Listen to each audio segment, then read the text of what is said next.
Was वही कूफा जहाँ के लोग अहले बैत अलैहिस्सलाम के मर्तबे को जानते थे, जिन्होंने इमाम हुसैन अलैहिस्सलाम को खत लिखकर बुलाया। आज उसी कूफा में रसूल अल्लाह सल्लल्लाहु अलैहि वसल्लम के घर की बेटियां और बीबियां बेसहारा और असीर होकर आई थी। व्यूअर्स, औरतों को अक्सर इनके एहसासात के लिए जाना जाता है, तो मेरा दिल ये कहता है क्या कूफे की उस भीड़ में कोई ऐसी बीवी नहीं होगी जिन्होंने इनकी मदद करने की सोची होगी? क्या कोई ऐसा नहीं होगा जिन्होंने जुल्म के खिलाफ आवाज़ उठाई होगी? प्रोग्राम मिशन करबला में आज हम बात करेंगे कूफा की उन बीबियों के बारे में जो आपके हमारे लिए ना ही सिर्फ रोल मॉडल है, बल्कि ये वो बीबियां हैं जिन्होंने जुल्म के खिलाफ आवाज़ भी उठाई और साथ ही शहीद भी हो गई। इस बात पर रोशनी डालने के लिए एक बार फिर हमारे साथ मौजूद है डॉक्टर नीलम वकील। तो आइए सबसे पहले सिस्टर का इस्तकबाल करते हैं। सिस्टर सलाम अलैकुम। अलैकुस्सलाम व रहमतुल्लाहि व बरकातुहू। सिस्टर, जहां हम देखते हैं कि बीबियां असीर होकर कूफा पहुंच गई, वही कूफा जहां पर इमाम अली अलैहिस्सलाम ने एज अ खलीफा 4 साल बिताए थे। कूफे के लोगों को पता था कि आखिर हुआ क्या है। ये बात मानने को मेरा दिल गवारा नहीं करता कि जहां औरतों को अपने एहसासात के लिए जाना जाता है, उसी कूफा में जहाँ पर इमाम अली अलैहिस्सलाम रसूल अल्लाह सल्लल्लाहु अलैहि वसल्लम के सहाबी भी रहते थे, क्या कोई नहीं था जिन्होंने इतने जुल्म के खिलाफ आवाज़ उठाई हो? यस नीलम, आपने बहुत अच्छा एक क्वेश्चन पोज किया है and definitely I am sure कि ये सवाल हमारे व्यूवर्स के जहन में भी होंगे एंड इवन नॉन शियाज भी इसके ऊपर काफ़ी गौर व फिक्र करते हैं कि कूफा जो कि एक मुसलमान आबादी थी और वही कूफा के जहाँ मौलाए कायनात जनाब अली इब्न अबी तालिब अलैहिस्सलाम ने 4 साल ज़ाहिरी खिलाफत गुजारे हैं, अपना कैपिटल कूफे को बनाया था। और जिस शहर कूफा में जनाब ज़ैनब और जनाब उम्मे कुलसूम अलैहिस्सलाम, जिसको हम कह सकते कभी शहजादी थी या कभी जो मदरसे चलाती थी, जो अपने घर के अंदर, यानी at a time we can see in the books कि at a time around 4000 females Bibi Zainab की स्टूडेंट्स हुआ करती थी। यानी लोग जानते थे कि ये वो घराना है जहाँ पर कुरान उतरा है, जहाँ से लोगों के बच्चों ने, कूफे में रहने वालों के बच्चों ने तालीम हासिल की है। जी एग्जैक्टली, यानी 20 साल पहले जहाँ पे जनाब ज़ैनब उम्मे कुलसूम का एक मर्तबा था कि लोग झुक झुक कर सलाम करते थे,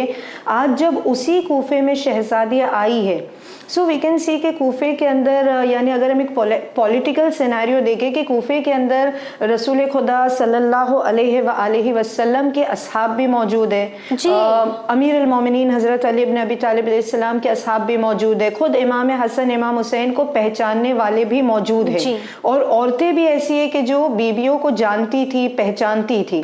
और ऐसी भी बात नहीं है कि सारे अनजान थे, तो इन्होंने खत लिखकर बुलाया था। खत लिखकर बुलाया था, नहीं, कुछ ऐसी शख्सियतें थी कि जिनको नहीं पता कि क्या हुआ है, बट मेजॉरिटी को पता था कि कूफे के हालात क्या है, कौन शहीद हुआ है और कौन असीर होकर आया है। बिल्कुल। सो वी कैन नॉट से कि किसी ने आवाज़ नहीं उठाई। यानी कूफे में हमको 3 तरह के लोग मिलते हैं। जब हम तारीख़ करबला पढ़ते कि पहली किस्म उन लोगों की थी कि जिन्होंने बिल्कुल अपने आप को पीछे हटा दिया था, यानी जो बिल्कुल न्यूट्रल हो चुके थे, ना हम इमाम हुसैन अलैहिस्सलाम का साथ देंगे ना इब्ने ज़ियाद का साथ देंगे, उन्होंने बिल्कुल खामोशी इख्तियार कर ली थी। तो एक ये हमको कैटेगरी मिलती है। दूसरा, कुछ लोग ऐसे थे कि जिसके बारे में जनाब फरजदक ने इमाम हुसैन अलैहिस्सलाम से कहा था कि मौला, इनकी तलवार आपके खिलाफ है मगर इनके दिल आपके साथ है। यानी दे नो कि आप हक पर हो, आप रसूल खुदा के नवासे हो और आप दीन बचा रहे हो, तो आपकी हक्कानियत के मानते हैं, बट वो इतने डरे हुए हैं या ऐसी उनकी जहनी कैफियत है कि ये आपकी मदद तो नहीं करेंगे मगर ये आपके खिलाफ तलवार चला सकते हैं, चला सकते हैं, यानी ये आपके खिलाफ हो सकते हैं। और इसका एक मुजाहिरा या एक हम एग्जाम्पल ये ले सकते हैं कि जब हज़रत मुस्लिम इब्न अकील को गिरफ्तार करना था, and he was so brave कि जब वो किसी तरह हाथ में नहीं आ रहे थे, कंट्रोल में नहीं आ रहे थे, तो मोहम्मद इब्ने अशरस मलून ने कूफे की औरतों से और बच्चों से कहा था कि तुम अपने घर की छतों से पत्थर बरसाओ और जलते हुए अंगारे डालो।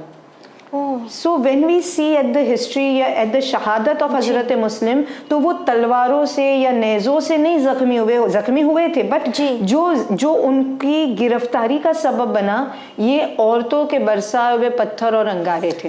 तो यहाँ की औरतों को आपा किस चीज का खौफ था? वो कौन सी वजह थी कि वो कूफा जो जानता था कि किसे कत्ल कर दिया गया है, कौन सी बीवियां असीर होकर आई हैं, वो कूफा जिन्होंने खत लिख लिख के बुलाया इमाम को, आज वो उनके खिलाफ हो गए? ये औरतें भी शहजादियों को पहचानती थी या कुछ हद तक मारिफत रखती थी, और इमाम हुसैन अलैहिस्सलाम की भी मारिफत रखती थी कुछ हद तक, बट जो चीज़ उनको डरा गई थी वो ये थी कि इब्ने ज़ियाद ने कहा था this is for the common people. हम उनकी बात नहीं कर रहे कि जो रिश्वत ले लिए या जो दुनिया परस्ती के लिए बिक गए, अपने ईमान को बेच दिया, हम उनकी बात नहीं कर रहे।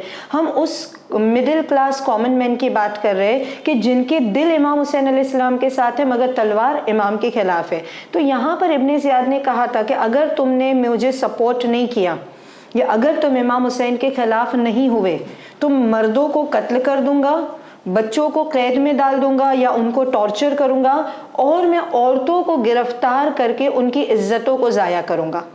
तो ये एक खौफ था औरतों के अंदर कि अगर हमने अपने मर्दों को नहीं रोका तो कहीं ऐसा ना हो जाए कि वो तो शहीद होके जन्नत में चले जाएंगे मगर मेरा और मेरे बच्चे का क्या होगा, और पता नहीं मुझे कौन कैदी बना देगा या कौन मुझे अपने पास ले जाएगा। तो ये एक खौफ था कि जिसके सबब औरतें अपने मर्दों को प्लीड करती थी कि प्लीज, बहुत है मदद करने वाले मौला हुसैन के, तुम ना जाओ, तुम हमारी और अपने बीवी बच्चों की फिक्र करो। और इसीलिए काफ़ी लोगों ने इमाम से या जनाब मुस्लिम से बेवफाई कर दी थी। जी, तो आपा जिस तरह हमने देखा कि किस तरह बात औरतों की इज्जत पर आ गई थी, तो क्या उस जालिम हुक्मरान के खिलाफ आवाज़ उठाने के लिए कोई सामने नहीं आया?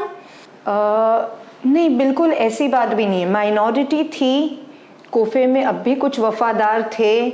जैसे अगर हम देखते हैं कि हमें किरदार मिलता है जनाब हबीब इब्न मज़ाहिर की ज़ौजा का या मुस्लिम इब्न औसजा की ज़ौजा का, या फिर वो लोग कि जो यानी ऑलरेडी इमाम के मददगार थे, उनके लिए सॉफ्ट कॉर्नर रखते थे और उन्होंने आवाज़ भी उठाई। जैसे हम जब कोफे की मसाइब पढ़ते हैं तो हमको मिलता है जैसे कि जनाब जुंदब इब्न अब्दुल्ला, जब उन्होंने देखा कि अहले बैत का काफिला आया है, अहले हरम असीर होकर आए हैं, तो उन्होंने भी इब्ने ज़ियाद के खिलाफ आवाज़ उठाई थी और फाइनली वो भी शहीद हो गए। यहाँ कूफे के बाज़ार में हम देखते कि ऐसे लोग भी थे कि जो इमाम ज़ैनुल आबिदीन अलैहिस्सलाम से कहते थे कि मौला हम आपके दादा अली के शिया हैं और हम ज़्यादा तो कुछ नहीं कर सकते, बिकॉज हम हाकिम के खिलाफ आवाज़ तो नहीं उठा सकते, बट जो भी हम आपकी मदद कर सके। और यहाँ हमको मिलता है कि तकरीबन 11 मौके ऐसे आए थे कि जब किसी सहाबी ने या किसी इमाम से मवद्दत रखने वाले ने बीबियों के सरों पे चादर रखी थी।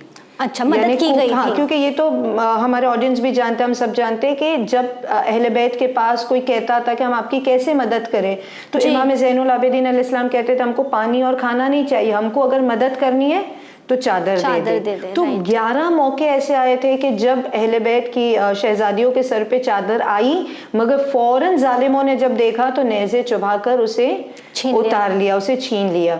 तो ऐसे भी लोग थे कि जिन्होंने अपनी हैसियत के हिसाब से मदद करना चाहिए। और इसी लिस्ट में अगर हम और देखें तो एक बहुत ही ज़ईफ और नाबीना सहाबी थे, सहाबी रसूल, सहाबी मौलाए कायनात, जनाब अब्दुल्ला इब्न अफीफ।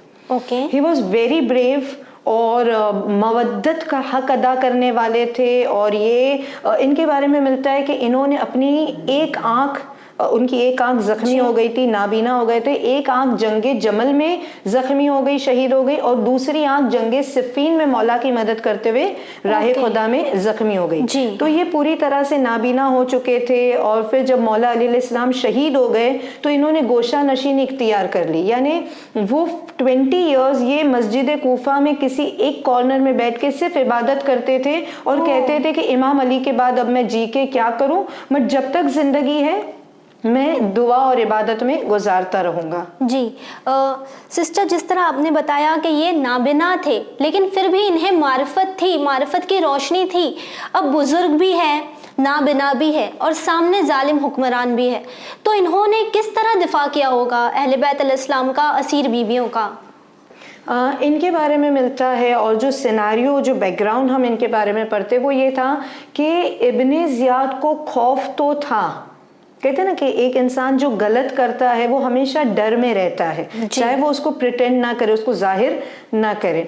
तो अब इब्ने ज़ियाद को कहीं ना कहीं खौफ तो था कि कूफे में मेजॉरिटी इमाम हुसैन से एक सॉफ्ट कॉर्नर रखने, मैं ये नहीं कहूँगी कि मवद्दत थी या मोहब्बत थी या मारिफत थी, क्योंकि मारिफत होती तो कुछ और ही मंजर होता, बट एटलीस्ट उनको पता था, वो पहचानते थे एंड एक सॉफ्ट कॉर्नर रखते थे। इब्ने ज़ियाद को ये भी पता था कि जहां मैंने बहुत सारी आवाज़ों को बंद कर दिया, जनाब मीसम तम्मार, जनाब मुख्तार सकफ़ी, जनाब कुमैल इब्ने ज़ियाद, ऐसी जो अपनी ज़ुबान से और अपनी तलवार से दिफा करने वाली शख्सियतों को कैद खाने में डाल दिया, तो उसने अपनी तरफ से पूरी कोशिश की थी कि मेरे खिलाफ बात ना जाए, बट एक डर उसके दिल में था, और इसी डर के कारण, वो इसी डर की वजह से वो ये जानता था कि अगर किसी ने भी अपनी ज़बान खोली ना, तो ये जो पूरा मेरा जो मकसद है वो फिनिश हो जाएगा, मेरा पूरा प्लान फ्लॉप हो जाएगा कि मैं इमाम हुसैन अलैहिस्सलाम को बागी और खारजी बताना चाहता हूँ, माशाल्लाह सच्चाई सामने आ जाएगी, सच्चाई सामने आ जाएगी और बातिल के चेहरे से नकाब उठ जाएगा। तो उसने क्या किया कि जैसे ही अहले हरम का काफिला कूफे में दाखिल हुआ और उसके जासूस, उसके स्पाइस तो फैले हुए थे, तो उसने जब देखा कि कोई चादर दे रहा है, कोई मदद के लिए आगे आ रहा है, कोई किसी तरह इमाम के कदमों में गिरिया कर रहा है कि मौला ये हमारी ज़िंदगी में ऐसे कैसे हो गया,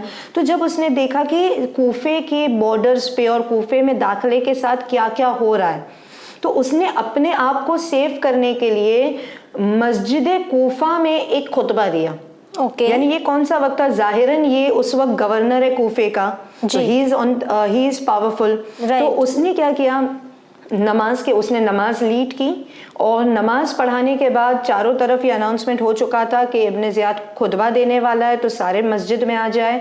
और जब सारे अहले कूफा मस्जिद में हाजिर हो गए, तो बादे नमाज इसने अजीब यानी जिल्लत अंगेज जुमले कहे इमाम की शान में, मस्जिद में जी। और ये कहता है कि तमाम हम्दो सना, यानी इसने जो आगाज किया वो अल्हम्दुलिल्लाह से किया। यानी यहाँ पर हम देखते हैं कि जो झूठा भी होता है ना, ये इस तरह भी लोगों को गुमराह करते हैं अपने आप को इस्लाम का पैरहन पहना कर। जी, यानी हम ये कह सकते हैं सिस्टर कि आज के ज़माने में जहाँ हम बात करें ISIS की या बोको हराम की, तो जो अपने आप को कहते हैं कि हम मुसलमान हैं, ये भी इब्ने ज़ियाद की तरह आज नाम इस्लाम का इस्तेमाल करते हैं, लेकिन इस्लाम से इनका लेना देना नहीं होता। ये इस्लाम को बदनाम कर रहे, ये दुश्मनी इस्लाम होते। हकीकत में इनका ना खुदा से, ना दीन से, ना कुरान से कोई वास्ता नहीं होता। और यही चीज हमने करबला में भी देखी कि ये कत्ल इस्लाम किया नारा तकबीर के साथ।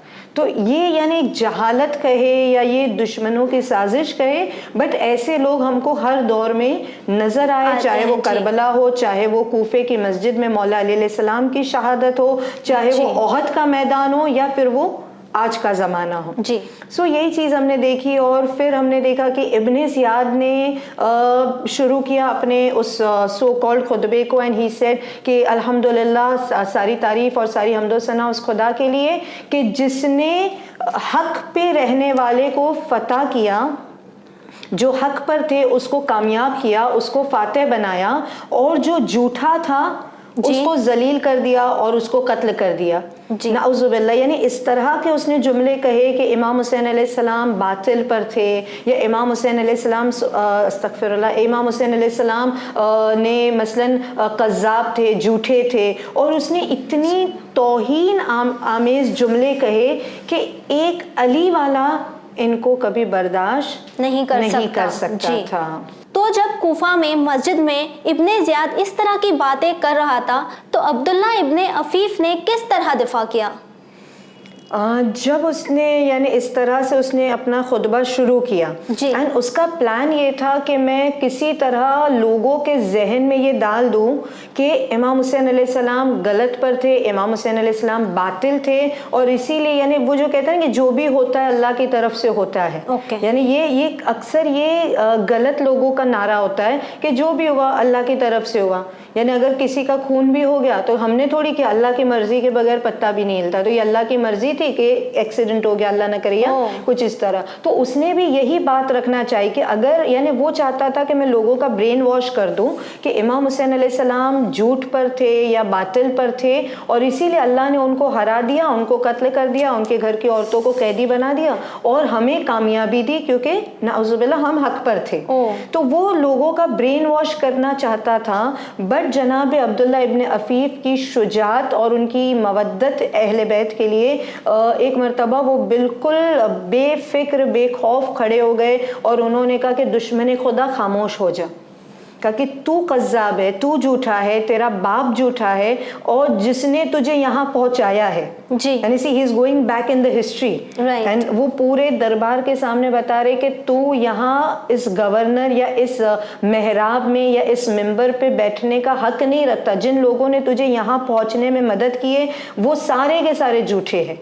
और वो कहते हैं कि ये तू यानी तू सोच भी कैसे सकता है जिसके बारे में कुरान कहे वयुत्ताहिरकुम तत्हीरा, जिसके बारे में कुरान कहे कि ये रिच से दूर है, अल्लाह ने इनको तमाम बुराइयों से दूर रखा है और तू उनको कज़्ज़ाब कह रहा है। Exactly. और उन्होंने यानी उसके बाद भी उन्होंने कुछ ऐसे जुमले और ऐसा ही यानी एक सरमन दिया कि उबैदुल्लाह इब्न ज़ियाद का पूरा प्लान फ्लॉप हो गया और लोग जहां पर वो चाहता था कि मैं ब्रेन वॉश कर दूं, उल्टा इफेक्ट हो गया और लोगों ने हकीकत में सोचना शुरू कर दिया कि आखिर क्या हुआ। यानी अब्दुल्ला इब्न अफीफ हकीकत बयान कर रहे हैं और बातिल पर यजीद और उबैदुल्लाह इब्न ज़ियाद और उसका लश्कर है। जी तो वही अब इब्न ज़ियाद का प्लान तो हम देखते हैं कि किस तरह पूरी तरह खराब हो गया। तो अब जिसने रसूलुल्लाह सल्लल्लाहु अलैहि वसल्लम के नवासे को नहीं बख्शा हो, उसने अब्दुल्ला इब्न अफीफ के घर वालों को तो बख्शा नहीं होगा। इनके खिलाफ भी कोई ना कोई एक्शन जरूर लिया गया होगा। जी बिल्कुल, क्योंकि इन्होंने मैंने सिर्फ 2 या 3 जुमले बयान किए मगर जनाब अब्दुल्ला ने हकीकत में एक जिसको हम कहते हैं रेवोल्यूशन, हाँ रेवोल्यूशन क्रिएट हो जाए इतना एक स्ट्रॉन्ग खुतबा दिया और ऐसे ऐसे अल्फाज इस्तेमाल किए कि उबैदुल्लाह इब्न ज़ियाद अपनी जगह पर कांपने लगा और गुस्से से, बुक्स में मिलता गुस्से से उसकी रगें फूलने लगी एंड ही वाज लाइक कि मैं इसका क्या कर डालूं। और जब ये बोलते चले जा रहे थे तो उसने फौरन अपने जल्लादों से कहा कि जाओ इस नाबीना को गिरफ्तार करो और इसको अभी इसी वक्त दरबार में कत्ल कर दो। तो जैसे ही उसने हुक्म दिया कि इसको कत्ल कर दो, जनाब अब्दुल्ला इब्न अफीफ अज़दी कबीले से थे, अज़द कबीले से थे, तो उनके कबीले के जवान खड़े हो गए, उनके कजिन ब्रदर्स और उनके भाई के बेटे खड़े हो गए and in one of the books it is के 700 तलवारें बेनियाम हो गई इनके सपोर्ट में जनाब अब्दुल्ला के। यानी वो कूफा जो अब तक खामोश था वो जागने लगा यानी एटलीस्ट कोई तो था कि इमाम हुसैन के लिए शायद कूफे वाले खामोश थे मगर जनाब अब्दुल्ला की मदद के लिए तकरीबन 700 लोग जो उनके कबीले को बिलोंग करते थे, बिकॉज यू नो उस जमाने में ट्राइब्स की बातें होती थी, कबीलों में जंग होती थी, कबीलों में सुलह होती थी, तो ये एक पूरा कबीला खड़ा हो गया कि तुमने हमारे कौम के किसी ज़ईफ को यानी कत्ल करने के बारे में सोचा भी कैसे। और वो गलत नहीं है, वो जो कह रहे वो हक बयानी कर रहे। यानी अभी कल तक यानी अभी जो एक इंसान बोल रहा था अब उसके सपोर्ट में 700 आ गए। Exactly. तो बाकी जो खामोश थे वो भी सोच रहे कि हाँ अब जब पूरा कबीला खड़ा हो गया एंड इब्न ज़ियाद उस वक्त तो कुछ ना कर सका। सिस्टर उस वक्त तो हम देखते हैं कि किस तरह अब्दुल्ला इब्न अफीफ को उनके जो ट्राइब वाले थे उन्होंने बचा लिया, लेकिन इब्न ज़ियाद भी उस वक्त जब अपने आप को हारते हुए देख रहा होगा तो ज़रूर उसके माइंड में कुछ प्लान कुछ चल रहा होगा और उसने सोचा होगा कि इनके साथ क्या किया जाए।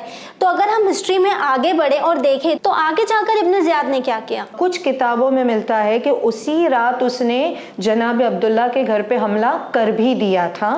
एंड कुछ हिस्ट्री के बुक्स में हमको मिलता है कि क्योंकि यहाँ भी इन लोगों को अंदाजा तो हो गया था कि अब क्या होगा नेक्स्ट, यानी हम 700 है मगर इस वक्त इब्न ज़ियाद पावर पे है, इस वक्त इब्न ज़ियाद कुर्सी पर है तो ये कुछ तो करेगा।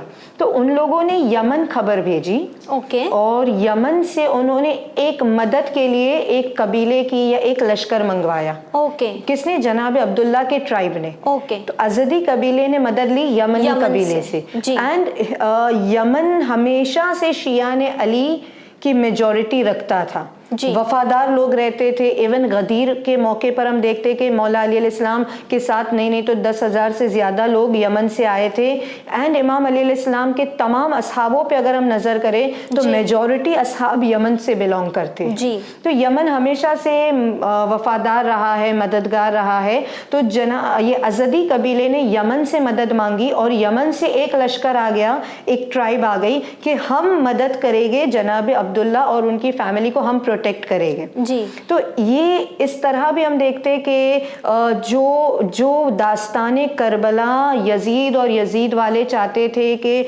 एक दिन की बात होके रह जाए और किसी को पता ही ना चले कि किसने इमाम हुसैन को कत्ल किया, लेकिन ये खुद ऐसे काम करते चले गए कि अज़ादारी जो मकसद अज़ा है या जो मिशन था या जो वाक़या करबला था, जो दास्तान थी जिसको ये छुपाना चाहते थे, ये फैलती चली गई। ये यानी अब ये खबर यमन में जा रही है कि देखो नवासे रसूल शहीद हो गए और उनका सर आया है और इस तरह इब्ने ज़ियाद हमको मारना चाहता है। तो अब ये पूरा वाक़या माउथ टू माउथ यमन जा रहा है। अब यमन से मददगार आ रहे। इब्ने ज़ियाद ने भी देख लिया कि यहाँ पे तो ये अपनी ताकत बढ़ा रहे हैं और इन्होंने एक पूरा कबीले की मदद ली है। तो इब्ने ज़ियाद ने मुज़ार नाम के कबीले से मदद ली। तो यहाँ से भी लश्कर हो रहा है, यहाँ से भी लश्कर हो रहा है। एंड लिटरली एक कूफे के अंदर जंग हो गई है। जी। कूफे के अंदर जंग हो गई। अब दो कबीले आपस में लड़ते जा रहे हैं, दो लश्कर आपस में लड़ते जा रहे हैं। तो अब जिसको नहीं भी मालूम था, अब क्या हो गया कूफे में, इमाम हुसैन तो आए नहीं है, जनाब मुस्लिम तो शहीद हो गए। तो अब कूफे में क्या हुआ, किसके बीच जंग हो गई। तो अब जो मस्जिद में औरतें नहीं थी या जो लोग नहीं थे उन तक बात जा रही है कि देखो किसी ने आवाज उठाई थी और अब इब्ने ज़ियाद ने उनके ऊपर हमला कर दिया। और जनाब अब्दुल्ला का किरदार इस तरह से कूफे में भी लोगों को एनकरेज कर रहा है कि हक के लिए आवाज उठाए और बातिल के खिलाफ आवाज उठाए। सिस्टर, यहाँ तक तो हमने देखा कि किस तरह अब्दुल्ला इब्ने अफीफ ने हक का सपोर्ट किया। मिशन करबला में जहाँ हम बात करते हैं उन औरतों की जो इमाम हुसैन अलैहिस्सलाम के मैसेज को आगे ले जाते हैं या जिनकी वजह से आज हमें पता है कि उस सरजमीन पर क्या हुआ, कूफे में क्या हुआ, शाम में क्या हुआ। तो कूफे में जहाँ अब्दुल्ला इब्ने अफीफ के खिलाफ इतनी तलवारें निकल गई, तो उनके घर में भी क्या कोई ऐसी औरत, क्या कोई ऐसी बेटी थी जिन्होंने उनका साथ दिया हो, जो आज हमारे लिए रोल मॉडल हो? जनाब अब्दुल्ला इब्ने अफीफ के बारे में जितनी भी बुक्स में देखा जाए इतना मिलता है कि जब उनके घर पे हमला हुआ, क्योंकि उनके ट्राइब वालों ने कहा था कि आप घर में रहे, अब हम हैंडल करते, बट फाइनली जब उनके घर पे हमला हो गया या उसी रात या फिर नेक्स्ट डे, तो उनके बारे में सिर्फ इतना मिलता है कि उनके घर में एक बेटी थी। पॉसिबल है और भी लोग हो गए, मगर एटलीस्ट मेरी रसाई तक अभी तक मैंने किसी किताब में नहीं पढ़ा कि घर में और कौन मेंबर्स थे। बट इनके बारे में मिलता है कि इनकी एक बेटी थी एंड पॉसिबली तो नौजवान थी, ये मे बी टीनेज और इन हर 20s और 30s, but I think teenage में रही होगी, छोटी थी। हाँ, यंग थी। और ये एक खातून थी कि जब उनके घर पे हमला हुआ तो इन्होंने एक ख्वाहिश जाहिर की, यानी जब सिपाही घर में टूट पड़े तो जाहिरन हम क्या देखते हैं कि औरतें घबरा जाती है, ये फितरत है औरत की। कहीं आग लगी है या कहीं कोई ऐसा बड़ी आवाज आ रही है, कुछ गिर रहा है, तो औरत जल्दी से घबरा जाती है। लेकिन यहाँ पर इस नौजवान लड़की का किरदार में हमको ये मिलता है कि ये घबराए नहीं, ये डरे नहीं, बल्कि इन्होंने अपने फादर से कहा कि देखो हमारे घर पे हमला हुआ है, दुश्मन घर में बेनियाम तलवार लेके दाखिल हो गए हैं, तो अब हमको क्या करना चाहिए। एक ये पॉइंट है जो इनके किरदार से हमको मिलती है कि ऐसे माहौल में जब यूं ही दरवाज़ा खोल के कुछ लोग दाखिल हो जाए, तो अगर when I think about it कि मैं होती तो शायद मैं चिल्लाती, शायद मैं डर जाते। ये आमतौर पर हम देखते हैं कि ऐसा एक माहौल हो जाता है कि हम अपने घर वालों को छोड़ के भाग जाते हैं कि नहीं पहले मैं अपनी जान बचा लूं, इनका जो होगा वो कर लेंगे। यानी सबसे पहली चीज हम ये देख रहे हैं कि ये घबराए नहीं, ये वहीं पे स्ट्रीट फास्ट खड़े रहे कि नहीं जो भी होगा देखा जाएगा, I am not going to leave my father alone. Second thing है कि अगर ये चाहती तो उस वक्त अपने फादर को कन्विंस कर सकती थी कि देखो तुम तो ज़ईफ हो चुके हो, पता नहीं तुम्हारी जिंदगी का क्या भरोसा है, बट क्यों मेरी जान खतरे में डाल रहे हो। जो मेजॉरिटी ऑफ कूफा की औरतों ने किया था। ये किरदार औरतों ने निभाया था कि अपने मर्दों को इमाम की मदद से रोक लिया था। तो ये भी खातून ये कर सकती थी कि बाबा मेरा क्या होगा आपके बाद, और मैं गिरफ्तार हो जाऊंगी, पता नहीं मेरे साथ ये लोग कितना टॉर्चर करेंगे, तो आप इब्ने ज़ियाद को सरेंडर कर दो या आप इब्ने ज़ियाद को उनकी बात मान लो, तो शायद मैं बच जाऊं। राइट। तो ये उन्होंने नहीं कहा, बट शी वॉज लाइक कि हक की बात जब आती है तो मैं लड़की सही, मैं जाहिरन कमजोर सही, मगर मैं अपना रोल निभाऊंगी और मैं अपने फादर को हरगिज ये नहीं कहूंगी कि तुम बातिल को सपोर्ट करो, बल्कि मैं भी हक के लिए फिदा हो जाऊं, कुर्बान हो जाऊं, और मेरे फादर भी जो कर रहे हैं वो सही कर रहे हैं जी। सो यहाँ पर हमने ये भी रोल देखा उनका कि ये भी एक हमारे लिए इंस्पिरेशन हो सकती है, हो जी। सकती है। और उनका ये ख्वाहिश जाहिर करना कि अगर मैं लड़का होती तो मैं दिफा करने आगे चली जाती, ये भी हमें बताता है कि आज के वक्त में जहाँ हम दुआ करते हैं, हम कहते हैं फ़याल इतनी कुंतो माकूम, तो हम जो इंटेंशन रखते हैं हमारे वक्त के इमाम की, हमारे वक्त की हुसैन की मदद करने का, वो इंटेंशन किस तरह होना चाहिए? बिल्कुल, ये तीसरा पॉइंट है कि जो उन्होंने कहा कि मैं काश मैं मर्द होती, काश मैं लड़का होती, तो मेरे हाथ में भी, यानी कि औरतों पे जहाद साकित है, तो मैं भी तलवार लेती और सबसे पहला काम ये मैं करती कि मैं बीबियां जो असीर है उनको रिहाई दिला देती जी। मैं उनकी, यानी मैं दुश्मनों से मुकाबला करती, मैं उन पे हमला करती, बीबियों को रिहाई दिला के बसद एहतराम अपने घर में ले आती। तो ये एक उनका जज्बा था कि मैं कैसे शहजादियों की मदद करना चाहती हूँ। देन मैं इमाम हुसैन अलैहिस्सलाम के सर की हिफाजत करती, उनको एहतराम से शहीदों के सरों को दफन कर देती, एंड मैं कातिल हुसैन से इंतकाम लेती। तो ये एक उनका जज्बा था। तो इससे हम ये सीख रहे कि no matter what ever happens, like जब इंशाल्लाह अगर हमें इमाम ज़मान के ज़हूर का ज़माना देखना नसीब हो तो हिस्ट्री विल रिपीट। बहुत सारी ऐसी चीज़ें सामने आएगी और ऐसी चीज़ें हम रिवायतों में पढ़ते भी है कि उस वक्त भी कुछ औरतें होगी जो इमाम की नुसरत से अपने मर्दों को रोक लेगी, या कुछ बेटियां होगी जो अपने फादर से कहेगी तुम चले जाओगे तो हमारा क्या होगा। बट ना सिर्फ हमको अपने घर के मर्दों को प्रिपेयर करना है, बल्कि अपने आप को भी प्रिपेयर करना है। exactly. सुफियानी का लश्कर होगा, दज्जाल आएगा, ये आखिरी ज़माना भी ऐसा होगा कि जहाँ पे देखा जाएगा अच्छा कोई पर्देदार औरत है या किसी का नाम हसन है, किसी का नाम हुसैन है, उनको कत्ल कर दिया जा रहा है। तो जो हम आखिरी ज़माने के जो हालात देखते हैं कि उसमें भी ये होगा कि हमको अपने आप को स्ट्रीट फास्ट रखना होगा, सिरात मुस्तकीम पर साबित कदम रखना होगा। और जब हम हिस्ट्री पढ़ते हैं तो it's not just reading the history, बल्कि फ़याल इतनी काश में होती, तो आज भी आवाज़ आती है कि तुम्हें भी मौका मिलेगा। exactly. और तुम क्या करोगे, यानी आज सिर्फ सुनकर ये कहना oh she was so brave, या तुम उससे कुछ सीखते और दुआ करते कि अल्लाह हमें तौफीक देना कि अगर हमारे सामने कोई ऐसा इम्तिहान आ जाए तो हमें हमारी रिस्पॉन्सिबिलिटी क्या है, या कैसे, यानी मैं तो औरत हूँ, मैं क्या करूँगी, मेरा क्या रोल होगा, ये नहीं सोचना है, कमजोर नहीं, हमको ये सोचना है कि अल्लाह मैं औरत होकर भी ऐसा क्या करूँ कि मैं अपना नाम नासिराने इमाम में शुमार करवा सकूँ। जी बिल्कुल सिस्टर, ये बहुत ही अहम पॉइंट है कि भले ही हम पर जिहाद साकित हो, हम जिहाद नहीं कर सकते, लेकिन अपने घर वालों के, अपने घर के जो मर्द हैं उनके इरादे मजबूत करने में एक बहुत ही बड़ा रोल अदा कर सकते हैं। जी बिल्कुल, ये और इन्होंने किया भी, लिटरली इन्होंने ये काम किया भी कि ठीक है, मैं अब पहली उनकी ख्वाहिश क्या थी कि मैं तलवार उठा लूँ, लेकिन जब वो तलवार ना उठा सकी, ना उन्होंने, यानी ये भी अहकाम इस्लाम के खिलाफ नहीं गई, but then what she did, उन्होंने अपने फादर को गाइड किया। उन्होंने अपनी जो नाबीना थे मगर शुजा थे, तो उन्होंने तलवार, जनाब अब्दुल्ला इब्न अफीफ ने तलवार उठाई और उनकी बेटी उनको गाइड करती गई कि देखो बाबा राइट साइड से हमला हो रहा है, देखो पीछे से हमला हो रहा है, देखो सामने से कोई आया है, तो वो गाइड करती गई और जनाब अब्दुल्ला खुद का दिफा करते रहे। सो ये एक मौका था कि जहां हम औरत का किरदार देख रहे कि सिर्फ मैं कुछ नहीं कर सकती कहना और हाय वावेला करना और अपने आप को कमजोर और बिल्कुल बेचारा सा प्रेजेंट ना करें, बल्कि जैसे हालात हो आप think out of the box. आप ये सोचे कि नहीं मैं ये नहीं कर सकती मगर मैं कुछ और करूं, मैं तलवार नहीं उठा सकती मगर जो उठा रहा है मैं उसकी मदद करूं। तो किस तरह उन्होंने गाइड किया काफी देर तक, एंड देन जब फाइनली दुश्मनों ने चारों तरफ से हमला कर दिया तो ये घर के बाहर निकल के कहती है कि समबडी प्लीज हेल्प, और मेरे बाबा को चारों तरफ से दुश्मनों ने हमला कर दिया है। एंड देन जनाब अब्दुल्ला गिरफ्तार हो जाते, बट टिल देन जितना वो कर सकती थी उतना उन्होंने मदद की। जी, यानी हमने देखा कि किस तरह इनका किरदार कितना स्ट्रॉन्ग था। सिस्टर, जिस तरह आपने हमें बताया कि ये टीनेजर थी, तो अगर हम हिस्ट्री पर नज़र डालें तो हमें क्या कोई और भी ऐसी मिसाल मिलती है जो आज हमारे लिए एक रोल मॉडल साबित हो?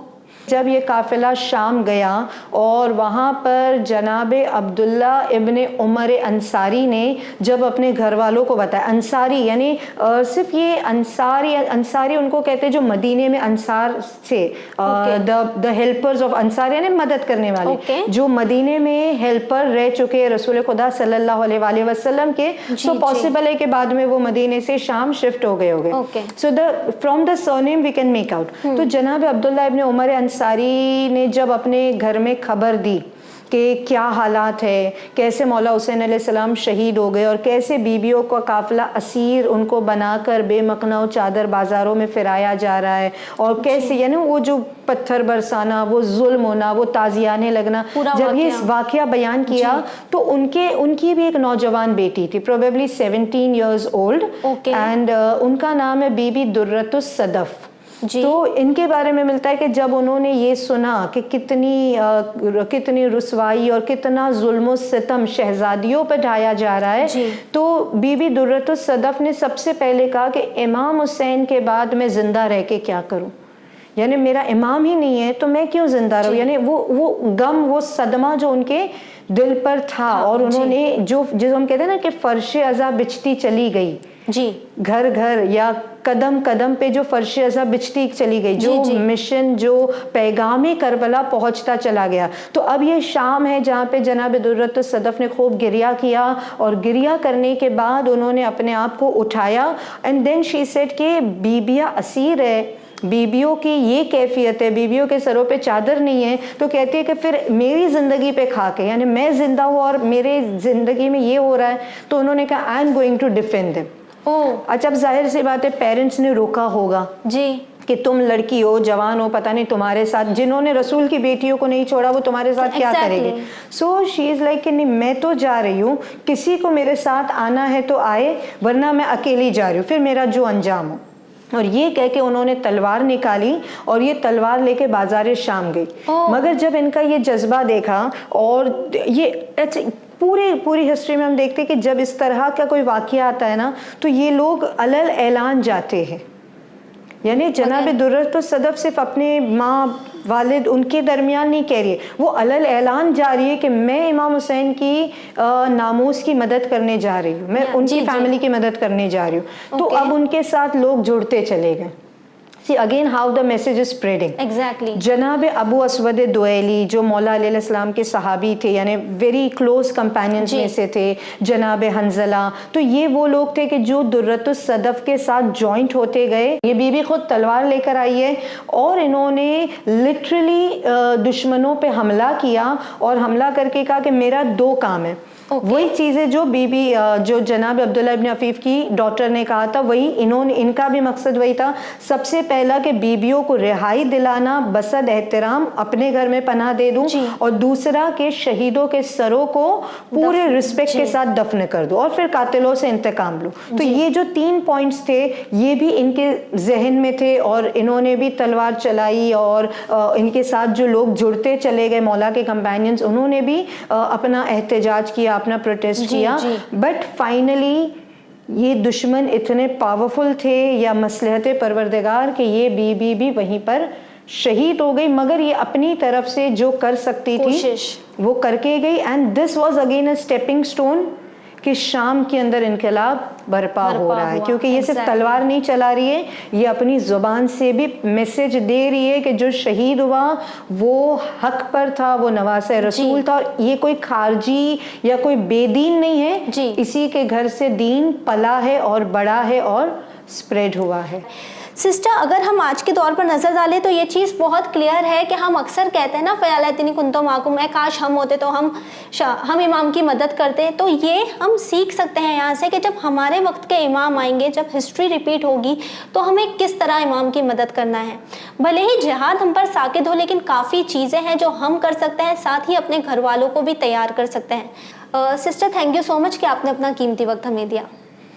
Thank you to channel win कि इतना इन्फॉर्मेटिव प्रोग्राम आपने ऑर्गेनाइज़ किया कि जिससे वो छुपे हुए पर्ल्स के जिनके बारे में हम नहीं जानते उनकी भी हम किताबें खोल के पढ़ते हैं, लिटरली हम अपने ऑडियंस तक पहुंचाते कि छोटे छोटे किरदार सही मगर लोग ऐसे भी गुजरे कि जिन्होंने मिशन ऑफ इमाम हुसैन अलैहिस्सलाम को घर घर पहुंचाने में अपना कंट्रीब्यूशन दिया है। जी बिल्कुल सिस्टर। व्यूअर्स, हम आपसे यही कहना चाहेंगे कि इमाम के ज़हूर की दुआ करना ही काफ़ी नहीं है, बल्कि हमें ये देखना है कि करबला में जब इमाम हुसैन को शहीद किया गया तो बीबियों ने उनका किस तरह साथ दिया, और जब हमारे वक्त के इमाम आएंगे तो हम उनके लिए क्या कर सकते हैं। इसी पैगाम के साथ मुझे दीजिए इजाज़त, पर बने रहिए चैनल विन के साथ पैगाम इंसानियत। शुक्रिया।